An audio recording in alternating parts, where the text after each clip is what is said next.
am I thinking? Hi. It is Thursday, December 31st, 2015, last day of the year. Around noon, as I'm sitting here, just had a nice breakfast with my lovely wife out at Lou's. Some of you out there know, famous Los Gatos place, at least to the to many of the IGCers, thanks to Lynn. And speaking of thanks, I'm going to go through a few different things. I'll probably have a finger update. I'm still kind of on the IR here, and I'm not sure when we're going to get back to some normal lessons, because some of the playing's going okay, and sometimes just things at the wrong angle. I shouldn't have tried that A-flat chord. What was I thinking? Anyway, I guess the first thing I want to do is thank everybody. It's going to take a long time, so I'm going to forget some people. But in particular, the TG community, the people who have been with us since 2009, and many that joined later, but who contribute to the forum. We've got our regulars that really keep a lot of interesting things happening there, and it's just great watching all the stuff that happens out there. I love, and even when people come in with things that are a little confused about something or upset about something, I love seeing both sides of the coin that everybody brings in. So really thanks. It's been great to see Michelle's stuff. Oh, I shouldn't start mentioning people individually, because then I'm gonna have to remember Chris and Jean and Chaz and Willem and Anton and oh my gosh, everybody else out there. Dean, some great uploads lately. I haven't had a chance to take a look at them, but that should be on my next week's agenda, is to take a look at your oh, I don't know if I can do this. I don't think this one's gonna hurt too much.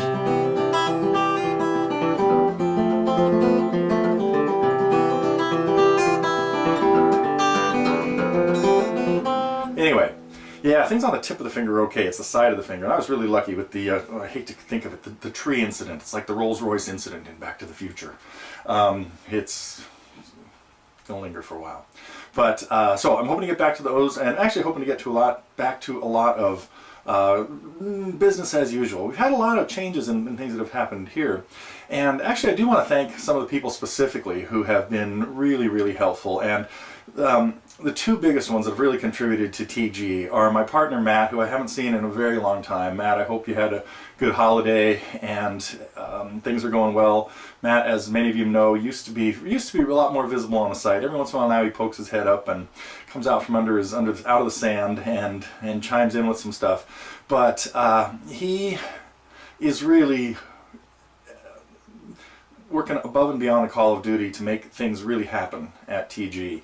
And had he not, wandered into my music store 9 years ago, it was probably 2007, 2008 probably, I think it was, we wouldn't be here. And this has just been a blast. So thanks, buddy, and hope to see you soon.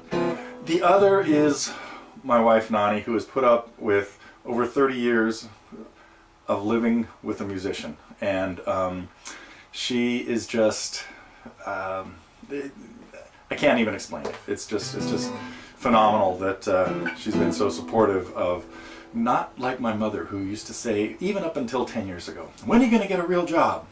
Never heard that from Nani. She thought what I did was a real job. Thanks so much.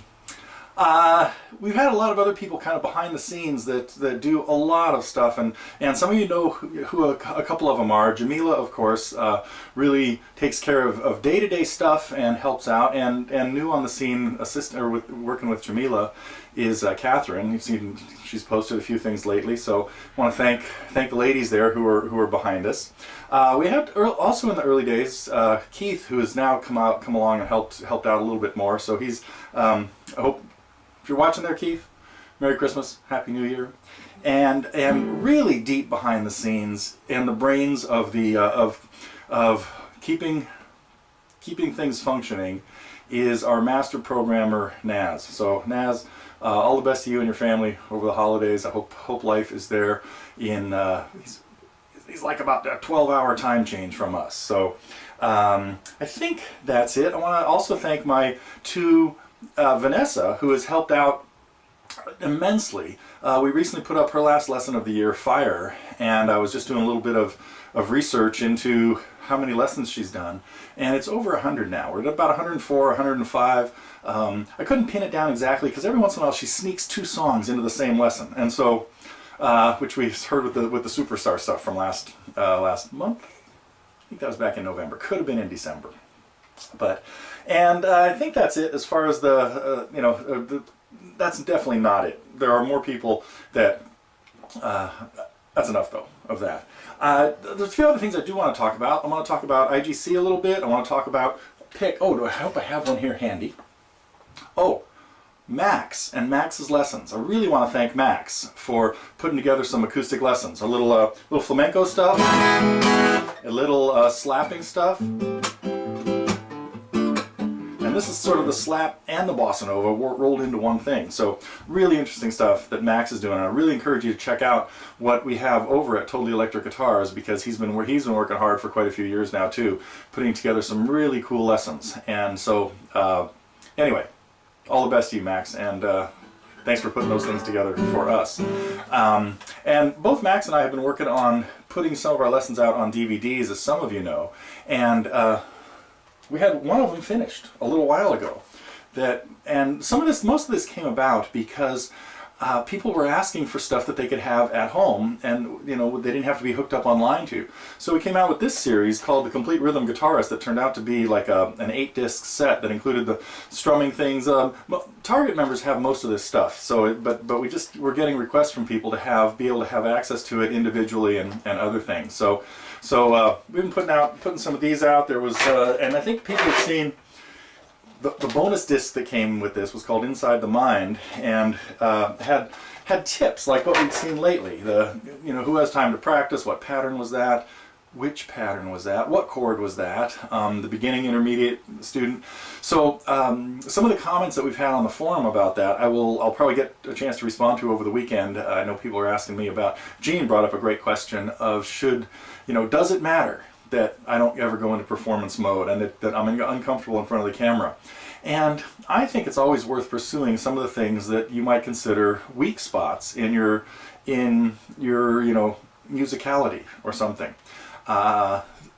2 things that I think are really useful while I head into this, I guess, are recording yourself sometimes, just for a couple reasons. But one of the biggest one is probably just so you can hear it back when you're not playing it. You will hear different things, and whether you do it on video or just audio or something like that, you'll notice things that you did not notice. For example, Larry Barron, our videographer and longtime friend of mine, was here yesterday working on Doc's guitar.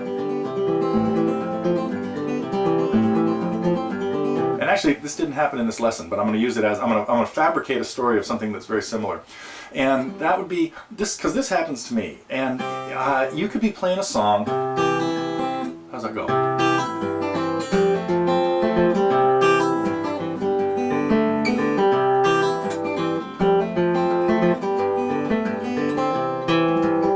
Now, right there's a pull off in the very beginning, and if you've played that a bunch of times, you've heard it a bunch of times, and when you're playing it, you might all of a sudden once in a while clunk it and not know that happened. And then when you play it back, it'll jump out at you. It's like, wow, I could have sworn I hit that note. So playing things back is one really big tip. Recording yourself and listening back to it, and watching yourself too. So the other though is, I had another student of mine was here just yesterday, Ethan. He's I believe a junior in high school, and we have a habit in his lessons of, he doesn't know any of the songs I've been teaching. He's been taking lessons from me for a few years, and so I teach him things like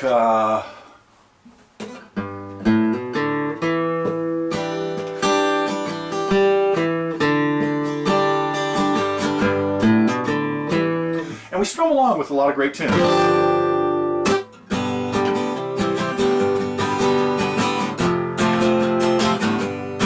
And the big thing that I do in his lessons that I don't do with very many other students is, since he doesn't listen to those songs very much, ever, really, when he comes in, we crank him up and play along with the original. And just yesterday, we ran through 4 or 5 that we hadn't talked about in years, And I said, hey, let's play Comfortably Numb. He goes, how's it go? I said, here's the chart, look at it. He had no problem listening and just joining in right away, and we played through it from top to bottom. And with 1 minute to go in it, he's really bad at memorizing stuff, or he has a hard time with that. And so with 1 minute to go in the song, as they're into the leads and it's fading out, I said, when this is over in 1 minute, I want you to be paying attention to what you're doing here and try to memorize this right now, because in a minute I'm going to turn the stand away and we're going to see how you can do it. And he got all like, oh, you gotta be kidding me. I hate doing stuff like that. And he had no problem with it. So for 1 minute, while he was playing through the progression, he kept his eye, he like just perused and the music, I guess, and or the chart, and then we whipped through it. And we did that same thing with Hotel California, Brown Eyed Girl, a song called Psych that was a theme song from a TV show, I think, that when he first learned this in the very beginning, I wanted him to play something that he knew. And so he said, hey, could you show me how to do this? And it had something like this in it. A really fast little change from G to C with G in the bass. And we hadn't talked about this song in years. And it happened to be on the same page as Brown Eyed Girl when we flipped over. And he goes, oh, this is Psych. So I said, you know what? Let's listen to it, and you start playing along with it. And he goes, oh, it's really fast. I said, it was fast when you tried it 3 years ago. Right now, I bet you're going to have no problem with it. We dialed it up.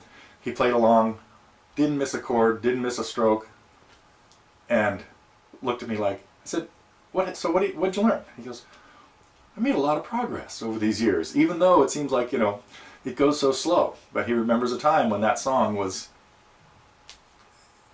really unobtainium, impossible. So, okay, let me see. That was one thing I wanted to talk about. What was that? That was the two things that I think are really, two things that are useful related to some things going on the forum. The pick question. I think it was Gene who said this, but if you don't think about it too much and just keep doing it, it will click. And that's absolutely true. And I do recommend that people work on playing with a pick. Using thinner picks. I think you said you had a 1 point something. These are probably not. Yeah. So in the Dunlops, these blue ones are 1 millimeter, and the purple ones must be 1.2, 1.14 or something. Oh, can't see. It's too dark in here. Well, anyway, the purple ones are heavier. Don't use purple or blue picks. You should start with ones that are around 73 is about the lightest I recommend. That's probably what the yellows are, but these are all rubbed out. So, and the green is in there somewhere else too. But start with a slightly more flexible pick than a 1 millimeter one. Fender mediums are the kind of like the thinnest I would recommend. And be sure to hold it loosely so that it drags across the strings, even though it's going to fall out of your hand. Get as much, and I've got all kinds of videos that talk about holding picks, but the short tip I'll get to here is you should have a lot of meat, a lot of flesh on the pick. The whole side of the whole side of your index finger and the whole flat of your thumb, exactly opposite the nail should be. You probably can't see that. Oh, my shoulders won't let me reach out that far. It's getting an old thing. Things just don't heal like they used to.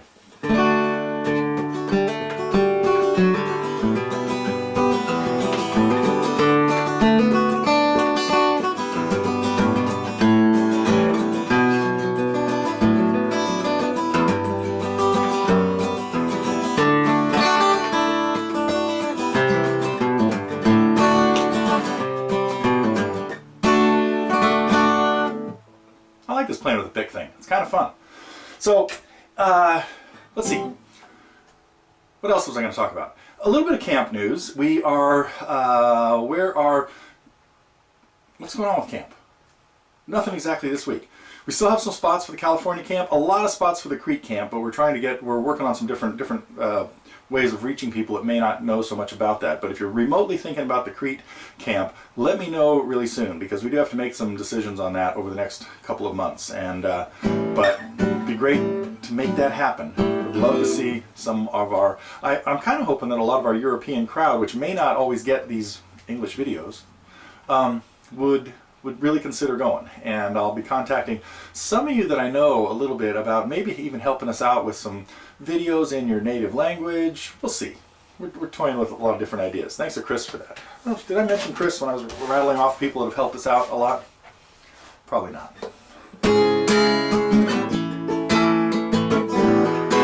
I was thinking about him yesterday because one of my students, an old IGCer, was here and just wanted to learn a new song. And I said, let's try this. And that put me on the direction of I still have to solidify this list of the top 10, top 20, top 30 songs that everybody should learn. You know what they are. You know what a lot of them are.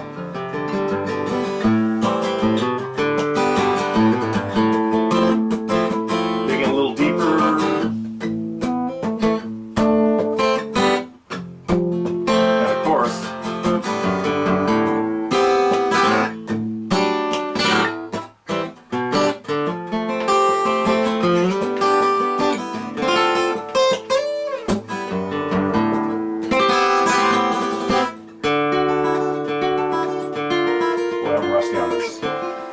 this really sucks, not being able to play. I mean, I really haven't played much in like 3 weeks, and then when I do pick it up and try to run through stuff I should know,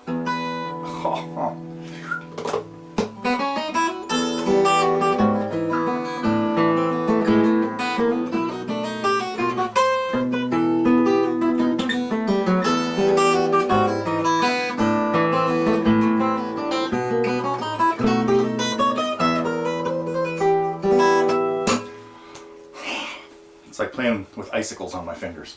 Anyway, I'm hoping that will change over the next couple of weeks. Another group of people that I really want to thank, because they offer a lot of stuff to people and are to everybody, well, to anybody out there that cares, is my fly on the wall students. Sandy, Ed, Fred, and Chris, I think, are the main ones now that I do this stuff with. But in the past, we've of course had Kevin and Matt. Matt, I hope you're watching, because you promised we'd get back on this last year. We even have it on video, and I think we had 2 lessons this year. 3. 1 in January and I think 2 in June, or something like that. So if you're watching, man, people want to see you again. Anyway, so the fly on the wall crew is really neat, and I want to thank them specifically too while I'm in the whole thank you modes and things. Let's see, what else is going on? I think I talked about I think I got through most of what I wanted to do, and I wish I could play more for you now. I think what can I do that is not gonna hurt? Everything with a hinge bar, that's when it hurts. Full bars are okay. It's trying to make the half bar that I should not be doing.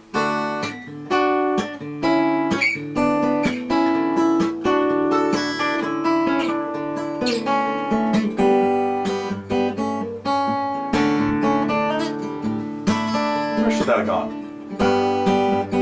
Wrong finger. Let's try this.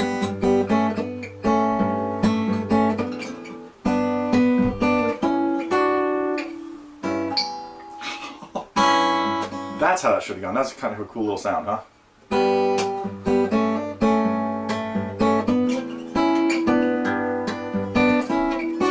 Gotta figure out a good fingering for that.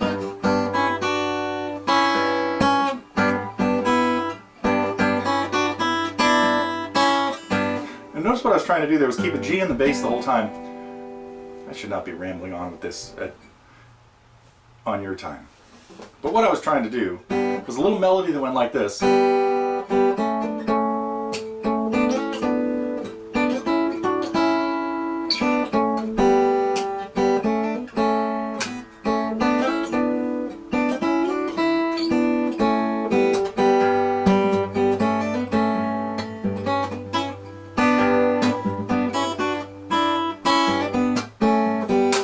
Keep a G in the bass.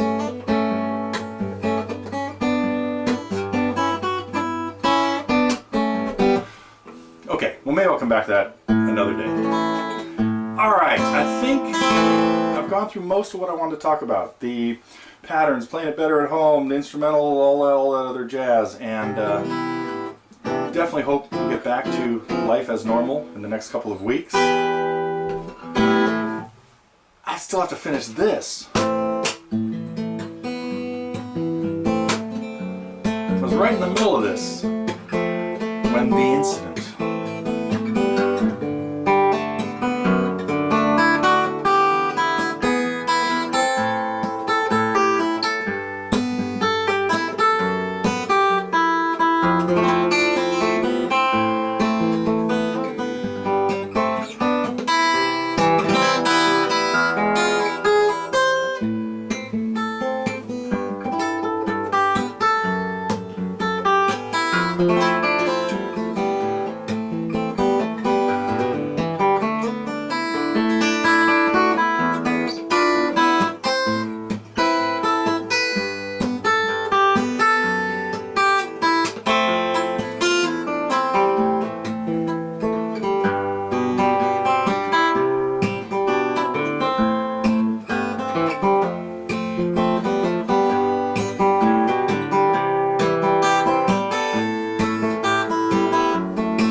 before I start bleeding all over the guitar.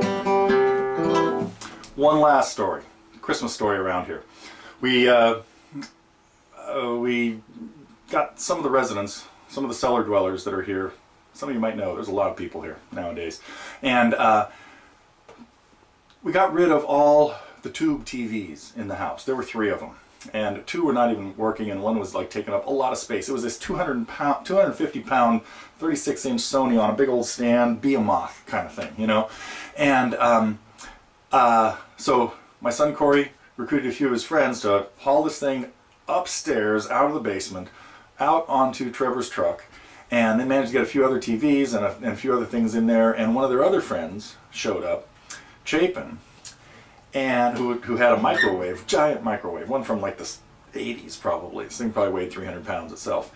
They were all looking for an e-waste place to get rid of these TVs, and so it was just a joy to see these things go. And when Chapin showed up with in his car, which I'll get more to in a second, because this is the point of the story. I'm telling you this story so I can tell you another one. You know where that came from, right? Okay. Well, anyway, so the TVs are on the back of the truck. Chapin pulls around the corner, parks right next to it, and they were going to load some of the stuff out of his VW microbus into the truck. And they decided, forget it, let's just take both of these things. And I said, okay, you know what, I bet the Salvation Army will probably take a lot of this stuff because they're all working TVs. So anyway, I had to go out and get the video camera, because as these guys are driving off, I yell out to them, hey, if they're closed, don't throw them over a cliff.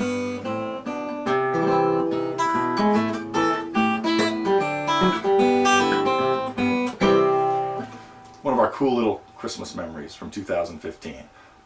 I hope everybody has a healthy, happy, and fun New Year 2016. I have a feeling it's going to be a better year physically for me, I hope. But I think that's it. Again, thanks to everybody who is part of Totally Guitars and watches these silly things I put together most of the time. Happy New Year.